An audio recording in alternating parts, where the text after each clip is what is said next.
तो भाई के सब नाजरीन को अस्सलाम वालेकुम। मैं हूं मोहम्मद ज़हीर अख्तर और आज माशाल्लाह से मैं मैडम यास्मीन के पास आया हूं जो कि किसी नाम की मुताज नहीं है। आप सब माशाल्लाह से जितने भी दोस्त हैं अच्छी तरह से इनको जानते हैं। सवाल है तो सबसे ज़्यादा मेन है कि अक्सर जो कंपनियां पे लेबर तबका केस फाइल करता है, कंपनी का अरबाब है वो पाकिस्तान में भाग जाता है, सही है, और तो कोर्ट का फैसला तो आ जाता है उनके हक में कि आपने पैसे इनसे लेने हैं, लेकिन वो आदमी भाग गया।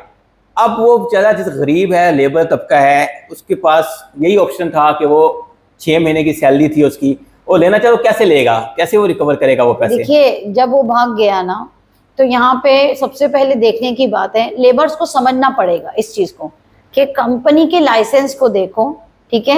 इन लोगों को अगर पढ़ने नहीं आता है तो किसी से पढ़वाएं, किसी टाइपिंग सेंटर में जाएं, किसी नॉलेज आदमी के पास, वहां पे जाके देखें कि इसमें क्या, इसमें कोई स्पॉन्सर है क्या, इसमें पार्टनर्स हैं। कंपनी पे तो केस है, लेकिन ये कोर्ट से एप्लीकेशन पे एप्लीकेशन डाल सकते हैं। कोर्ट में हजारों एप्लीकेशन अवेलेबल हैं जो आप डलवा सकते हैं। अगर कंपनी पैसा नहीं दे रही है तो हमें कंपनी के पार्टनर्स को ब्लॉक करना है।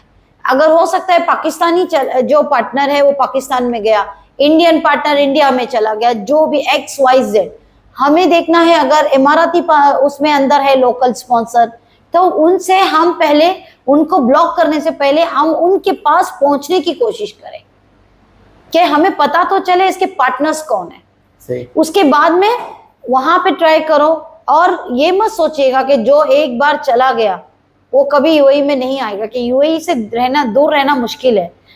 हाँ, ऐसे बहुत कम लोग हैं जो जाते हैं यूएई से और वापस नहीं आते, लेकिन मैक्सिमम लोग जब वापस आते हैं उनको एयरपोर्ट से पकड़ के जेल में डाला जाता है, क्योंकि उनको ट्रैवल बैंड होता है, उनके ऊपर वांटेड लिस्ट होती है, दब तो हदार होता है।